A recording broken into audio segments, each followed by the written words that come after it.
All right, let's get into another Q&A. Great ones this week. I love this, you guys. Keep them coming.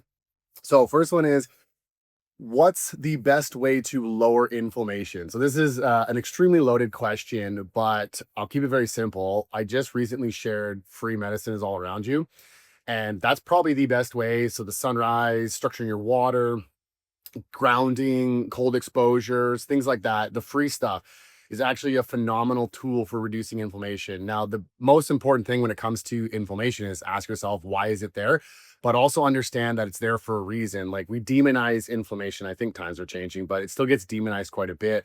But that inflammation is there to try to break down something that is causing the body a problem. So look at your environment, see if you got a lot of EMFs, maybe test your home for mold. I think if you own your home, you should test it for mold using an ERMI test, ERMI, Environmental Relative Moldiness Index, especially if it is your forever home, because even small amounts of mold to some people could add up over time and begin causing health issues. And lots of times when I work with people, I'll know about their health issues. And then as we develop a bond together, they start opening up about their family members and things. And then you really start questioning mold in the environment.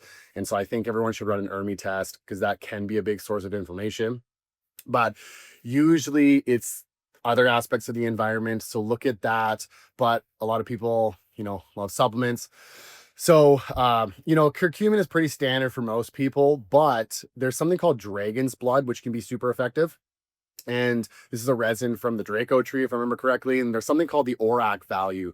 And simplify it, this is just a measurement of antioxidants, potency of these nutrients. And curcumin, turmeric, that's like 102,000 on the ORAC value. Dragon's blood is like 3 million almost. And so very powerful. And you could look at doing dragon's blood orally and sometimes even just applying it to the skin, especially if you have rashes and stuff. And so that's one way that you could look at reducing inflammation. Glutathione can be a really good way to reduce inflammation. I'm actually going to be creating a post on this here soon. We're very deficient in glutathione and it helps regulate that inflammation. If you have an understanding of where your immune system is at, which I'm going to create content on this, I'm trying to figure out, what side of the immune system you are most dominant in. So if it's like TH9, a histamine driven side, using things to drive that down, like perilla oil or quercetin, some basic nutrients like that. There are peptides like thymosin alpha 1 that can do a good job of this. Remember, not medical advice, educational purposes only, and everything. If you're TH1 dominant, which is extremely rare, there's ways to drive that down. TH2 antibody production, there's ways to push that away more to the other side. So I'm going to create content on that because that can be one way to reduce that inflammation, is figuring out what immune system you are dominant in. But once again, if you're dominant in something like TH9 or TH17, which is associated with autoimmune diseases, commonly ask yourself, why am I there? It's not just because I'm there, right? There's something pushing you that direction. So yes, you can do things like, so if you're TH17 dominant, rosemary is one to block it. High doses of vitamin A, things like that can help activate what are known as T regulatory cells, which balance out the immune response, which works very opposite of TH17. So there's a lot of things like that, but always ask yourself, why am I dominant in that immune pathway? So that's very important. So the best way to lower inflammation is look at your environment, things like that, and then could look at the things mentioned afterwards. So creatine.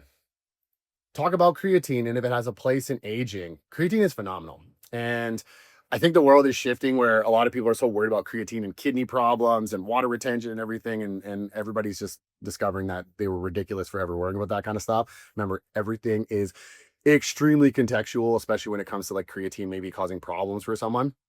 Creatine is phenomenal. It's very expensive for you to recreate creatine inside of your body. So you use a lot of methylation, you use a lot of B vitamins, and you use a lot of acetylcholine. This is why we're seeing a lot of research showing how beneficial creatine is for the brain, because acetylcholine is very important for brain health. It helps regulate dopamine, transition of brain waves, learning and focus. Many benefits to acetylcholine. Also very important for when it comes to your vagal tone. And you burn through a lot of acetylcholine in a day, given the way our environment is, just so many stressors flying at us at 1,000,000 miles an hour. So that supplementing creatine spares those pathways. And so we can see a lot of improvements in our overall physiology when it comes to supplementing creatine. Doesn't matter whether it's anti-aging or whatever language you like to use, or energy production or workout performance or whatever. Creatine has so many benefits, so many benefits. And just a standard creatine monohydrate. I know people like to recommend Crea Pure because supposedly it's the greatest. Just creatine monohydrate is going to do amazing. Best bang for your buck. Dosages, they talk about loading it up and everything. I don't normally do that, but you could start with 5 grams. And the reason you start low is just to make sure your gastric can handle it. If you take too much too soon, you can get diarrhea, upset stomach, stuff like that. And so looking at starting at 5, and there's research going all the way up to 50 grams. And once again, that's extremely contextual, but you could utilize a very large dose of creatine to reset circadian rhythm and stuff, whether you're coming from poor sleep or you have flown somewhere and you need to reset that circadian rhythm. You can do much higher dosages the next day to help with that. And so dosages range anywhere from 5 to 50 grams. I personally do 20 grams a day. I do 10 in the morning, and then I do 10 during my workout. Or if I'm not working out that day, I do it just sometime around 1 o'clock or whatever. But it's unbelievable amount of benefits when it comes to creatine. Most studied supplement out there, I believe, super safe.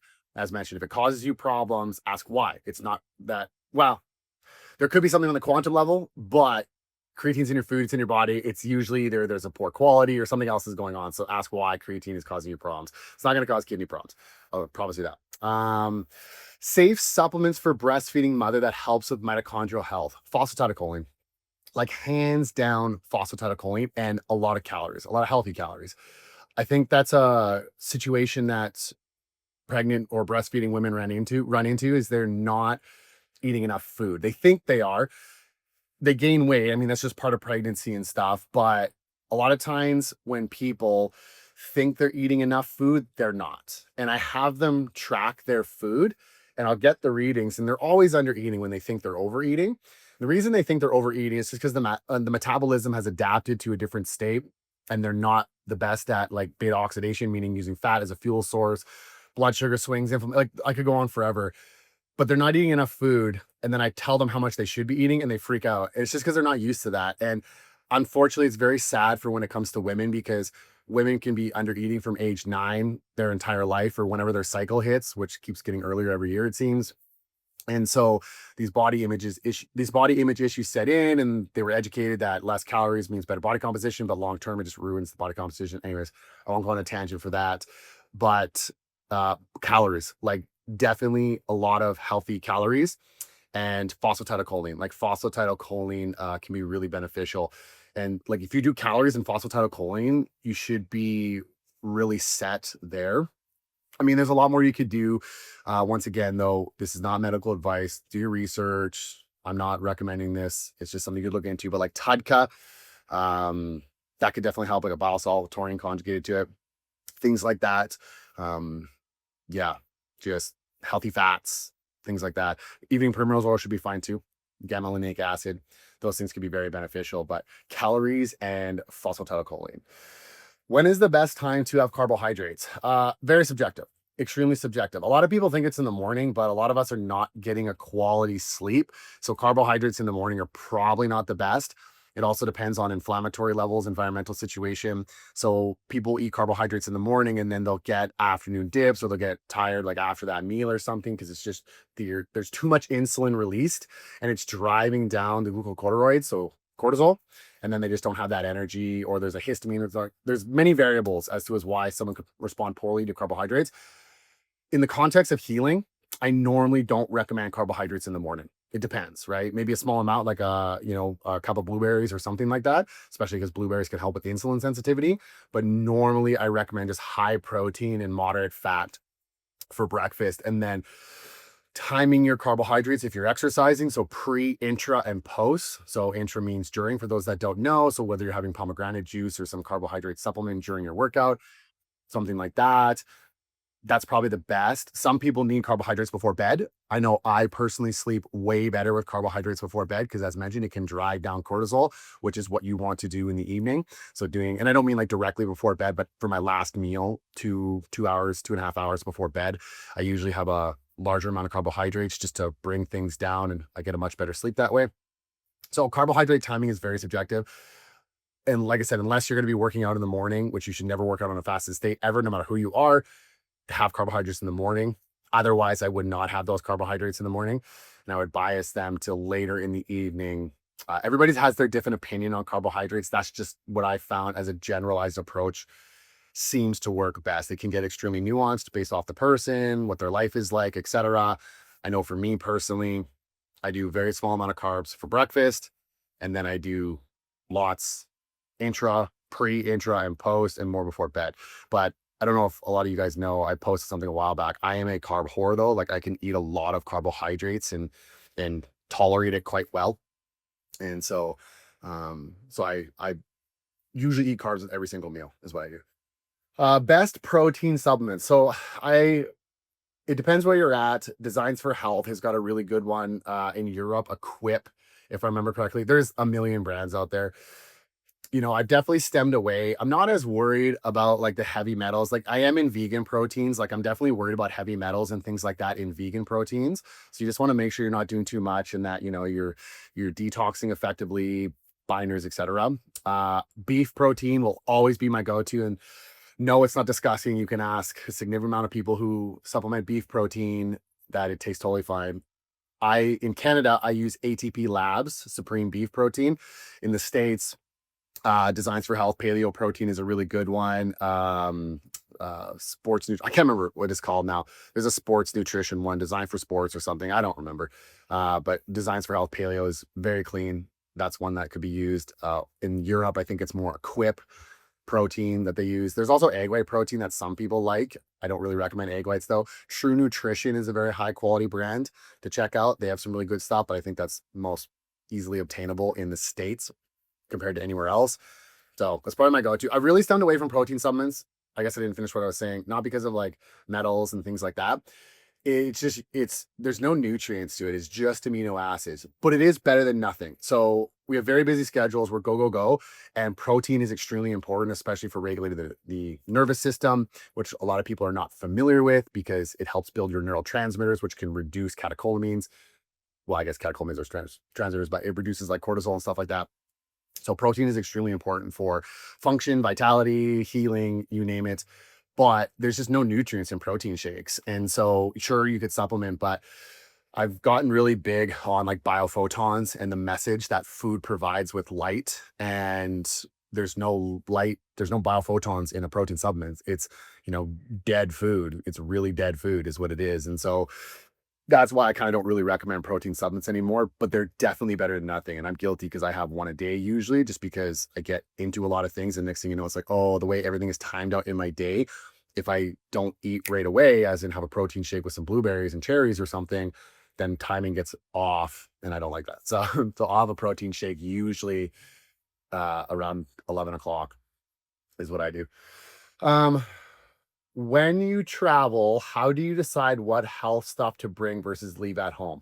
So personally, for me, it's not a good question because and the person who asked this, I can't remember if I sent you the photo, but I bring practically everything. That's just me. That's what I like to do. I don't find it stressful by any means. I quite enjoy it, especially because I'm in a protocol right now and I'm seeing amazing benefits from this protocol. We're going for my brain, making sure that's as functional as possible. And I'm just seeing the best benefits I've ever experienced with the protocol. So I went to San Diego recently and I brought practically everything. Like I think I did bring everything. And so peptides I didn't bring. Well, I did. And I just constituted them there because I knew I would use them up before I came back. But anyone that I wouldn't use up, I wouldn't bring because I don't want to wreck them and have them confiscated, stuff like that. But yeah, I bring everything. And so this gets very context dependent on what the person is currently like their protocol or what they're experiencing or even what they're worried about. I think every person should bring TUDCA and HCl because we tend to eat not the greatest. So HCl can really help. And when I eat out, I think I mentioned this before that I don't really worry about calories and seed oils and stuff. Like I do, actually, that's a lie. I do worry about seed oils, but I more so worry about like what sort of pathogen or infection is in that food. I can't help that. It's just who I am.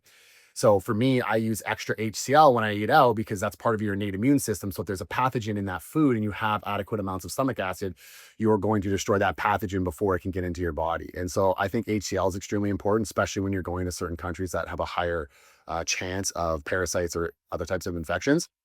So HCl, hydrochloric acid, stomach acid supplement. And then TUDCA is, as mentioned previously, is a bile salt. And not only does it help with fat digestion, absorbing of fat soluble nutrients, etc., it also helps bind and detox. And so you can bind some possible bad things in the food. So I think HCl and TUDCA are super important. You know, if it's a stressful trip, then you want to look at stress management things in that regard. But if it's like a vacation, you could be living on the beach, you know, your body is going to love the grounding. So barefoot everywhere. It's going to love the sun. It's going to love the ocean. So you don't need a lot of supplements. You can get away with doing less for sure. And then just rely on digestive stuff, because we do know we're going to be eating a lot of food and stuff. Glutathione too. I think glutathione should be brought just to downregulate inflammation and whatnot. Vitamin C can be extremely beneficial as well. As mentioned, I'm going to be making a post and they'll have vitamin C in there and the benefits of that. I think some of you watching this are aware we are utilizing glutathione and vitamin C a lot right now. So stuff like that. I just think that, once again, it's very contextual. And if you're traveling for fun, just don't worry about it. Just bring HCl and TUDCA. That's it. Just go have a good time. Don't focus on supplements. If it's traveling for like work or stressful things, it's a different story. And then you really want to consider, what can I use to manage my stress? Because that's the biggest thing. But once again, all that free stuff plays a huge part. How do you recover after traveling or prepare for traveling? Okay, so here's something that I wanted to say. Your cells, your body was not meant to travel as fast as we do, whether it's an airplane, whether it's driving. So it's really important to understand that when you travel, that is a danger response. That's a threat to your body. So it's very important. Remind yourself that I am traveling, I am putting my body in danger. And not only the physical aspect of you moving at a speed that we could never move at, but also you're on an airplane. I'm not gonna lie, I worry about it crashing, you know? So there's threats all around us when we travel, which creates that cell danger response, which creates inflammation, creates oxidative stress. So we want to prepare in that context. So what can we do to manage this inflammation and this oxidative stress? So one, stress management, if you're afraid of flying and things like that. Another thing too is, we have to be concerned with EMS and radiation and everything, not just with flying, with driving too. Think of all the electronics in your vehicle and the Bluetooth it emits. Now, you can turn that Bluetooth off. I do recommend turning Bluetooth off and just plugging your phone in, whether it's an auxiliary cable or Apple CarPlay, whatever. Think you have to contact your manufacturer to figure out how to turn Bluetooth off on your vehicle. I was able to figure mine out, but anyways, traveling can be very toxic no matter what form, because of threats, because of EMS, because of radiation. So fasting around traveling is huge, because then you're going to stimulate autophagy. Now, dry fasting is probably the absolute most effective, but that can be very hard on people. So it's not my first recommendation, but just fasting from food can be super beneficial. Just stimulate that autophagy, flush out that radiation. Ketones go a long way. Ketones really help mitigate radiation. So that's anything: flying, traveling, scans, whatever, hospital stuff. Then hydrogen. Hydrogen is a selective antioxidant. It helps lower deuterium levels and things like that. So hydrogen tabs around traveling. I have a flying protocol. I should make a post on that actually. I think I will. But fasting is probably the easiest thing to do. And then, as mentioned, things like ketones and hydrogen go a long way as well. There's a lot of methylene blue is amazing. Okay. Don't get it off Amazon. I just got to be like, because everybody's on this whole politics kick and everything, and I'm not going to get into that stuff, but methylene blue definitely has its dangers. So you have to be careful. You have to be smart about using it, but you could use that at the airport, because at the airport and flying, you're around tons of infections and everything. People can be quite gross and poor manners and not cover their mouths, sanitize, etc. So methylene blue could be a really beneficial tool as well for preventing infections and mitigating some radiation and things like that. Methylene blue is amazing as long as you get the right quality. I currently am using Best 365 Labs. This is also pina colada flavored, so it doesn't taste terrible like most methylene blues do. And I find that one works really well. But once again, not medical advice, nothing. Do your research, figure it out. Okay. So one more. I was gonna maybe not do this one. I probably shouldn't, but because time-wise, but whatever. If you're still here, awesome. So someone asked me, and I actually reflected on this one. Normally, I don't really reflect on these questions. Someone asked, why is healing so hard? So I actually took some notes down. Oh, and if you're wondering what this is, breathe right strips, just ripping my skin apart. Why is healing so hard? So there's a few points that I wrote down. First things first, you are in an environment that is designed for you to fail. It's designed for you to fail. You're surrounded by so many toxins in the environment. You are surrounded by so many EMS. We are not connecting with the earth. We are not getting adequate amounts of sunlight. We have so much blue light, where our sleep hygiene is terrible. And so you are in an environment that is set up for you to fail. That's the most that's like the biggest thing that you need to accept, is that this is going to be an uphill battle because you are in an environment that has been set up for you to fail. We look at our food as well. We look at so many things in today's society that are just designed for us to fail. So it gets really difficult. So one, our psychology is big on that because we think we can't get better. We're taking supplements, we're doing peptides, we're doing whatever it takes, and we're not getting better, but we're not considering the environment. I have so many people that, well, I'll talk about like getting the sunrise or whatever. So they'll be like, well, I'm getting the sunrise, but I'm not getting any better. And I may have mentioned this before. They'll do all that, but then they don't ground as much as they should. They're not structuring their water, or they're just negating everything by turning on all these blue lights in the evening and watching YouTube videos till midnight and just completely screwing up their circadian rhythm. And these clock genes are super important for health, wellness, disease prevention, etc. So we're doing so many things to help benefit our health, but then we're just either balance, like I'm not sure the language to use, like negating all of it, or actually creating more of a deficit with these other factors. And like cell phones are a huge one. Like cell phones are a huge problem because not only is there a ton of radiation, like the cellular is worse for you than Wi-Fi because that tower is however far away. So the phone is emitting more radiation to get that signal. So I have everything plugged in. Like I don't use cellular, I don't use Wi-Fi. I plug everything in. Like obviously I'll turn my cellular on. Like I'm going to be traveling today to go see my best friend for his baby's first birthday. I'm very excited, but normally I have these things all turned off. And so we're getting that toxicity from our phone, and then we're scrolling. But a big one, this is a really big one. Everyone talks about breathing. Everyone does breathing exercises once a day, twice a day.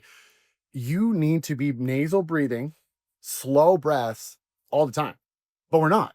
Think about it. The last time that you took a deep breath in and fully exhale to increase the most CO2 retention for like at least 30 minutes straight. Some people do it for 2 minutes, some people do it for 5, some people do it for 10. I've heard of, like, no, personally, people who've done it for like an hour. Amazing. But when you're walking, when you're talking, when you're scrolling on your phone, when you're watching movies, you are not focused on your breath. We are shallow breathing, taking far too many breaths per minute. We have poor oxygenation of our cells. We're experiencing hypoxia, so that's starvation. And we're just not getting that mitochondrial respiration, and we're getting damage. We're getting immune responses. We're getting poor healing. So the breath is a huge one. That's a really big one. We're in the most stimulatory environment known to humankind. So our breath is terrible. It's just off. And it takes a lot of practice. Like even I'm still really practicing because I do some things in the morning that it's like really multitasking, but the breath is my number one focus. It's my number one focus in the morning to create that oxygenation. Now I kind of cheat the system by doing CO2. So, benefit from that for sure, but really focus on your breath and understand that your environment is the biggest, or can be one of the biggest contributing factors to your symptom, your ailment, your disease, your fatigue, whatever it may be. And so really look at the environment and just remind yourself that, okay, I'm really fighting an uphill battle. So essentially why I'm saying that is, give yourself grace, because so many people beat themselves up. And remember, your mitochondria are listening to your every thought. So that negativity, because once again, we're also in a very negative environment, is just feeding into this threat. That negativity is a threat. Now, the catch to that is, like, negativity is actually a mechanism for survival. So we're stuck with these enlarged, amygdalas and thinking with our reptilian brain. So if you are constantly fearing the worst, you're more protected. You're always looking over your shoulder so that lion can't ambush you from behind. But if you're like too busy looking at sunshines and rainbows, you're more vulnerable. So that's why when someone's sick, they're more negative, because it's just a survival mechanism. They're literally just trying to survive. They are stuck in a sympathetic state trying to survive. And so it's really hard to shift that process because you're just doing what your biology was designed to do. So negativity is a big one too. And like I could go on forever, but I really hate to say this. Another thing is it's expensive.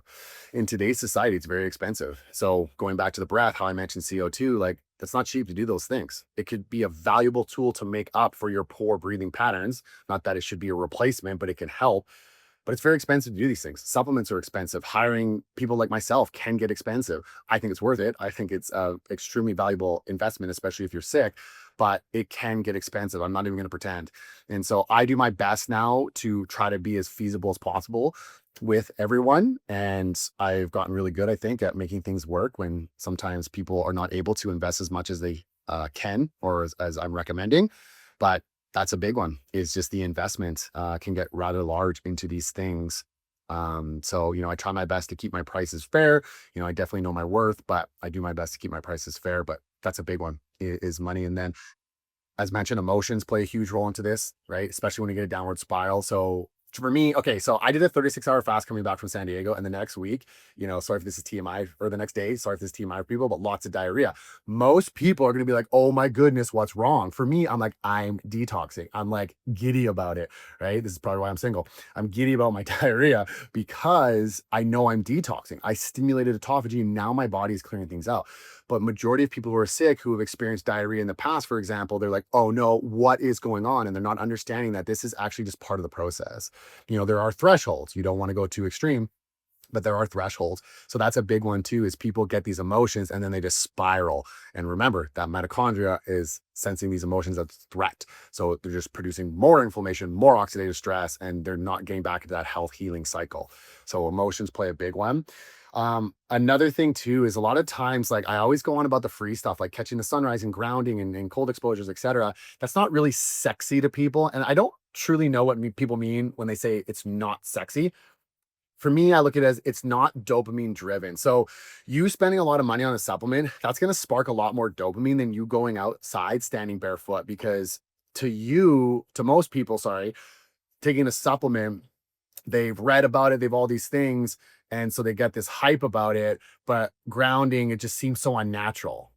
I don't know how to really explain this. I guess I don't have the best language, but I just think a lot of things that could really benefit people's health is not very dopamine driven, or they don't believe it. Like mold's a big one. A lot of people don't buy into the mold problem in their home. It's not always a problem, but it can be. A lot of people don't buy into the sunrise, don't buy into grounding. Like a lot of people don't buy into these things. They think it's ridiculous because we've just been conditioned to think we need these extreme measures like supplements or medications, or, going to hyperbaric oxygen chambers and blah, blah, blah. Right. So, that's another thing, is just things are not sexy that can really help someone heal. So that's a big portion too. Time is a big one. People just are impatient, and I'm completely guilty of that, but time is a big one, like understanding that these things take time. Big one is the food, as in people do not want to eat the same thing all the time when they might need to initially. I'm not saying forever, because there is a lot of people like, oh, if you eat the same thing, you create immune responses. Totally possible. But it's important to note that if you're not eating the same thing, you don't know, you have way too many variables. If you're constantly switching your food, if you don't know where your calories are at, that's a huge variable that, like, you don't know where your fat ratios are at. There's so many important things for healing that consistency is required, and people are not willing to do that. They're not willing to eat the same thing every single day. That's probably the biggest roadblock, hurdle, whatever. Well, it's probably not the biggest, but it's definitely a big one that I run into with people, is I'll create a meal plan and they'll be upset about it. And this is why, like, I really hate creating meal plans, because of that feedback. But I do try to educate them that, hey, it's not going to be forever. We just need to lessen a lot of the variables so we can see what your body is doing, and build upon that. So that's a big one, is people are not willing to eat the same thing every single day for a couple of weeks. That's huge. And then another big one that I just want to say is blame.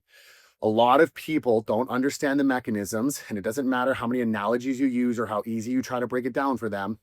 I don't care what anyone says. I've been told that you need to dumb things down. I can dumb things down extremely well, and people still cannot grasp the concept because it's just not their field. I don't fault them for that, but they will blame things. They'll blame a supplement, they'll blame a protocol, they'll blame me or other coaches, etc.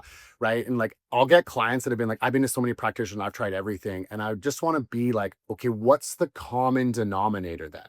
Right? Like, I've had many clients. Not all the clients I have now are absolutely beautiful and amazing, but I've had clients where it's like, I'll make a recommendation and I'll try, or I won't, they don't do it. Right. Like, I tell them, go to a beach. You have the ground. One of the best places to ground is a beach. And you have, like, if you're near the ocean, then you have the salt ions support the immune system. I've had people in a flare go to the beach and it's pulled them out of the flare. But then people are like, I'm not near a beach or whatever and stuff. And like, if you're hours away from a beach, I understand that. But if you're like an hour and a half, once again, it's just, you're not willing to do what it takes. And that's a big component too. Like, you have to be willing to get uncomfortable and go outside the norm. because once again, we are in a society that is set up for us to fail. So I could go on a tangent for that forever, and it's already getting at 30 minutes. So, you know, if you guys stuck around, awesome. Once again, you guys, I love these Q&As. I think it's a great opportunity to see where everyone else is at and then provide my insight on that. And as usual, if you have any other questions, pop them in the comments. I'll keep putting up the Ask Me thing on my Instagram story and whatnot. But hope you guys enjoyed that one.